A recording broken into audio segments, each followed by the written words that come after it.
We continue. It is the Jake Asman Show right here on the Sports Map Radio Network. The New York Jets continue to be one of the main teams involved in a lot of offseason talk. This week, they traded their one-time franchise quarterback, Sam Darnold, to the Carolina Panthers, which now paves the way for the Jets to go quarterback number 2 overall in the NFL draft, which is now less than 3 weeks away. And now joining us on our progressive guest line to talk about the Darnold trade, the latest with the Jets, and so much more is Robby Sabo, the co-owner of Jets X Factor, really good Jets insider. And Robby, I can't thank you enough for making some time and coming on the show. Yeah, thanks for having me. I love being here. And did you have any doubt that Douglas would do this? No, certainly not. I know we've talked about this a lot. So let's start there. That's obviously the big story. It's, as a Jet fan, Robby, to me, this was the right move, but it's still bittersweet knowing what could have been with the Jets and Darnold and just feeling as if we never truly got to see what Sam is as a player. Yeah, I mean, it's a shame, truly. I think the big thing for fans is he was brought in, he was looked upon as the savior. When the Browns passed on him at 1, there was a party, everyone was dancing in the streets, and that savior attitude is really, that and Gase is what's really driving the polarization right now. So it's tough. And the other tough thing is, too, Darnold has been a class act off the field. You couldn't have asked for a more perfect Jeter-esque type personality in New York. So those things, those things that you know get the play with the emotions of the Jets fan, that's what's really tough to overcome. So it is a shame, but hey, he's going to a good situation in Carolina. Matt Rule toyed with the Jets a couple of years ago. Had a quote, didn't want to stay because Greg Williams was being forced upon him. Supposedly, he kind of hinted at that, but this confirms Rule likes Darnold. He wanted to come here, and he's got Robbie Anderson back too. So as long as the offensive line improves, Darnold should have a nice time in Carolina. When you look at the return that the Jets got for Darnold, do you think it was a fair return? Could they have gotten more if they waited? Give us your take on what Douglas was able to turn Sam Darnold into. I think Douglas is a damn magician right now. I mean, if you think about what Douglas has done, first of all, the Jamal Adams deal, the return on that for a strong safety. I know Adams is tremendous, and I think Adams gets a raw deal with his pass coverage. I think he's a lot better of a pass coverage defender than the numbers show. But what Douglas has been able to do in terms of return value on Adams and especially Darnold now, a second and a 4, I know it's not as valuable this year, but next year it looks pretty good. And a 6th, Jets fans can't complain with that return. To send a guy who threw 9 touchdowns to 11 picks in 12 games for a 2nd, a 4th, and a 6th is magician-like, in my opinion. Robby Sabo from Jets X Factor with us here on the Jake Asman Show as we talk about the Sam Darnold trade. So Sam is gone, and that obviously means, Robby, the Jets are going quarterback at number 2. It seems like it's going to be Wilson. All signs point to Zach Wilson being the guy. What would your level be of just shock and surprise if it's not Zach Wilson that's taken with the 2nd overall pick? Completely stunned. Completely stunned, especially the way after Douglas talked and spoke about the situation in the presser earlier in the week. He's not one to really give out hints. And to be honest, I'm actually kind of surprised he dealt Darnold when he did. He seems like, even though he's a value-driven guy, he seems like he would err on the side of caution when it comes to the quarterback. Don't trade your quarterback until one is in hand already, especially if you like him. And from all indications, Douglas likes Darnold. But as he said, picking in the number 2 spot, that's the decision. That's the difference maker. So Zach Wilson over Darnold, that was the decision. You can't really argue with that. The only thing I would say is I'm a little shocked he pulled the trigger now as opposed to waiting, because crazy things happen in the NFL. Nobody saw this Deshaun Watson stuff happening. And if you did see it coming, okay, you're a great prognosticator. But I guess that would be the only shock, that he dealt Darnold now instead of waiting. Looking at Zach Wilson and what you guys do at Jet X Factor is awesome. You guys do comprehensive film breakdowns, and you guys have really gone through the tape evaluating Zach Wilson as a prospect. When you look at his game and you go back and watch some of the plays that he's made against the competition he's faced, what makes Zach Wilson so good as a draft prospect? And do you agree with Joe Douglas that he is QB2 in this draft and he's the right guy for the Jets to take second overall? 100%. And, the Justin Fields backers are still strong, especially on Twitter. Not so much, mainstream too as well, but not so much in the mock drafts. But Wilson is the right guy. See, the problem with the comparison between Wilson and Fields, and even throw Lawrence in there, I think where Fields gets dropped a little bit is due to the unknown. He played in an RPO offense.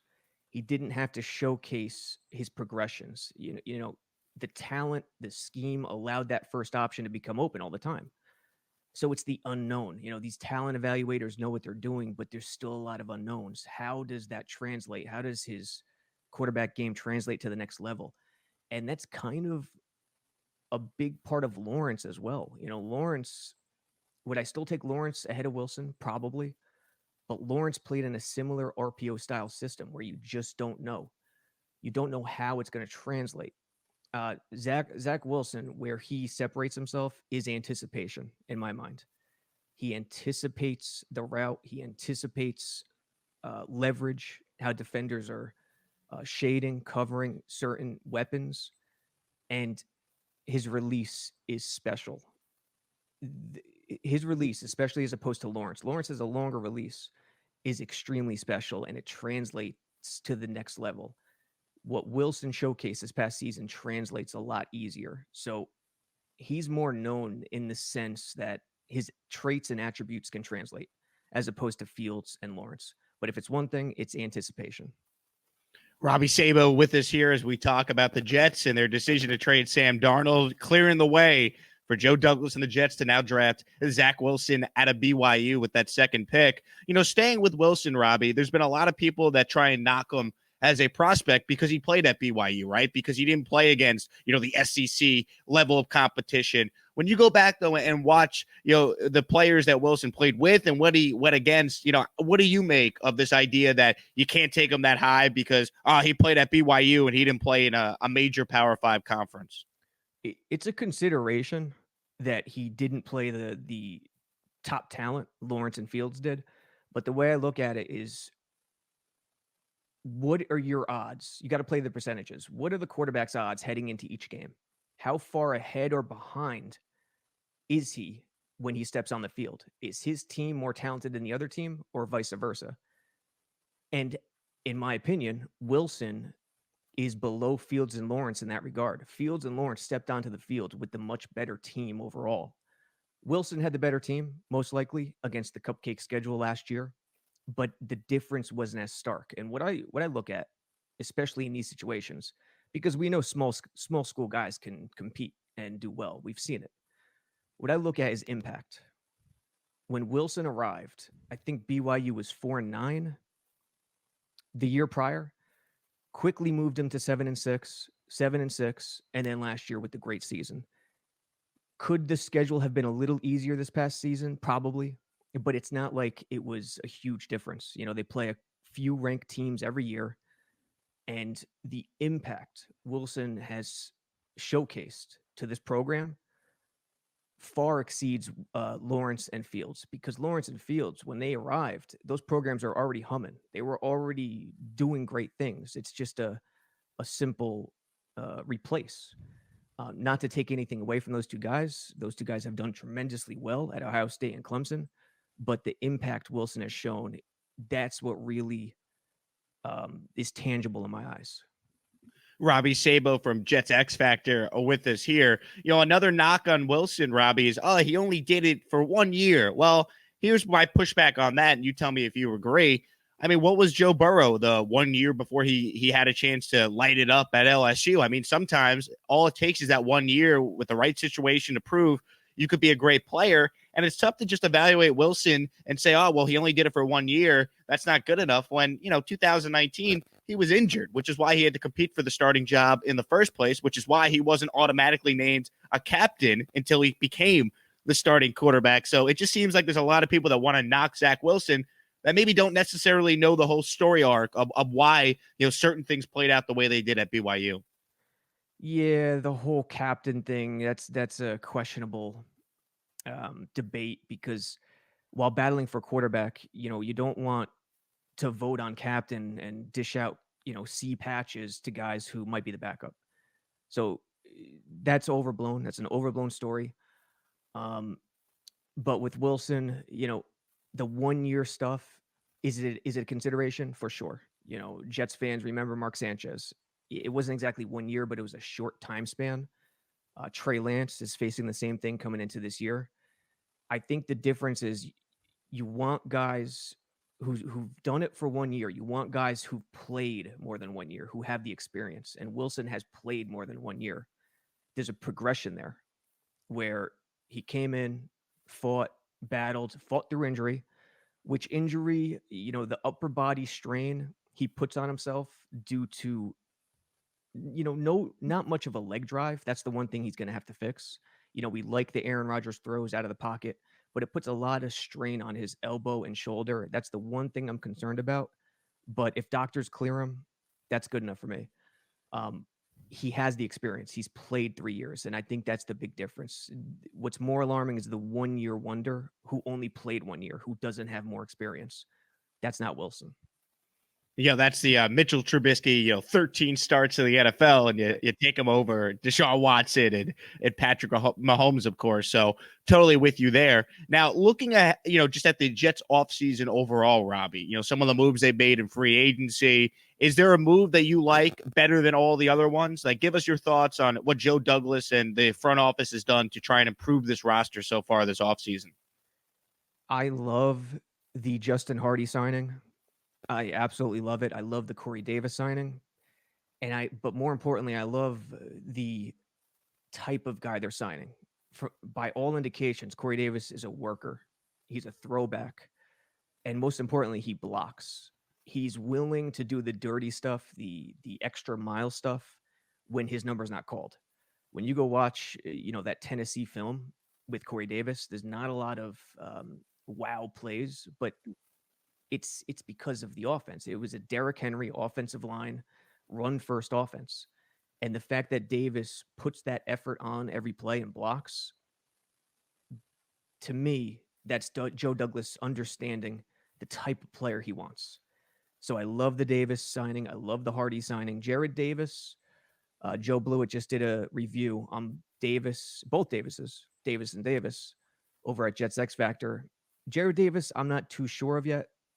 He's probably slated to start at Sam right now. He could probably play Sam or Will. There's a lot of talent. And that's the other thing with Douglas.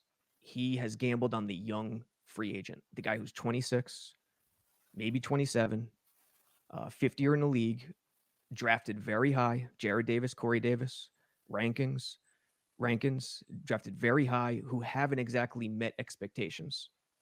So long as their character is not questionable, Joe Douglas has no problem taking chances on those guys because the ceiling is so much higher than the money you're dishing out. So I think from that perspective, I love the offseason as a whole. He spent a lot more money than people were giving him credit for at first. I forget where they finish in terms of guaranteed money, but they're right up there. What the Pats did, I do not agree with. I think that's desperation. I think that's Mike McCagnon, 2015. Douglas, it's a measured approach. It's a measured approach that allows maximum potential for this organization, not just next year, but for years to come. Robby Sabo with us here. Once again, Jets X Factor. You got to check out the website and read all about and watch some of their videos and podcasts, comprehensive Jets coverage. Looking at the Jets in this draft, Robbie, 23rd pick in the first round. We know they're taking Wilson at 2. What would you like them to do with that 23rd pick? And here's a scenario I don't think a lot of Jet fans are talking about. I could see the Jets either trading up if they love a player that's in that range because they have 21 picks now over the next 2 drafts. And I also could see them maybe trading down a couple spots, knowing that they have the 34th overall pick in round 2, and knowing that if they love a bunch of players in that area, we know Trader Joe would love to stockpile even more assets. So how do you see the Jets approaching the draft, not from number 2, we know it's Wilson, but from the 23rd pick going forward? I think offensive line, maybe an edge, maybe a corner.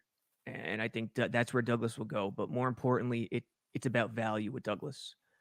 He doesn't care where he's picking. It's about the flow of the draft. So you're right. There's a lot of assets, and Trader Joe could do a lot of different things. What I don't expect, though, is a guy like ETN. I don't expect a running back high. Maybe a Zaven Collins, maybe. Obviously, if J.C. Horn's there, he's hopping all over him, but I don't think he will be. It all depends. Jalen Phillips is another option. I could easily see him going edge there and then getting an interior offensive lineman at number 34. So it's a question that has a lot of answers right now. There's just no right answer because we have to know what the situation is by the time it gets to 23. And again, like you said, a lot could happen. He could trade up, he could trade down, he could stick there.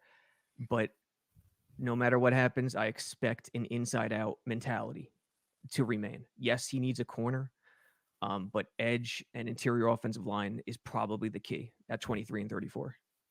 Robby, finally looking at, just where the Jets are right now, is there reason for optimism? There are some Jet fans that see Darnold get traded and think, man, Zach Wilson's just going to be Sam Darnold all over again. And there's a lot of people that are like, no, wait a second. The Jets are set up for success. I fall in that camp. I'm a believer in Joe Douglas. Where are you at right now? Should Jets fans be optimistic about where this team is at and the future of the organization? Yes, 100%. Listen, it's tough to get this stink out in terms of an organization. They don't look at who's running the ship now. And that's always been my argument. It's not about the organization. It's about the people running the organization. And if the people running the organization are legit and they attract people, and that's a huge thing. Joe Douglas has attracted quality people. Robert Saleh, LaFleur, the new training injury prevention program that they implemented. That stuff sort of flies under the radar, yet it's so crucial to a team's future success. So yes, Jets fans should be optimistic. And again, Jets fans, don't look at it as if it's a 5 to 6 year rebuild in baseball or even the NHL. Sometimes NHL teams have a tough time of it. NBA, we all know NBA, it's a superstar league. The NFL, you could turn around the ship in 1 year, 2 year. Give Joe Douglas more than one draft. This is his second draft. He's a scout at heart, but he's a scout at heart who understands the salary cap. I think that's a huge reason he went Wilson. The salary cap is huge. Of the last 20 Super Bowl teams, 8 have featured quarterbacks on their rookie deals. And most of the other names are Brady, Manning, both Mannings, just legends. So you want to build a team with a quarterback on a rookie deal, or you want a legend. What you don't want to do is sort of get stuck in between with the Stafford Lions of the world, the Rivers Chargers of the world. So Douglas, he's savvy. He's savvy with the financial aspect, and he's a scout. It's the best of both worlds. Be optimistic. They could be a winning team next year. As much as everyone wants to laugh at that notion, this is the NFL. If he slams home this draft, anything is possible. He's Robby Sabo. Once again, check out his work and the work of his team at jetsxfactor.com. I check it out every single day. It is awesome. If you're a Jet fan, you get an email every morning with the updated depth chart and all their latest news and coverage, and I highly encourage you check that site out if you're watching this or listening to this and you're a huge Jets fan like I am. Robby, appreciate your time, my friend. Enjoy the rest of your day, and we'll definitely chat soon with the draft coming up. All right. Thanks, Jake. Thanks for watching the full YouTube video. If you like what you saw, then please subscribe to my page for more content. Thank you.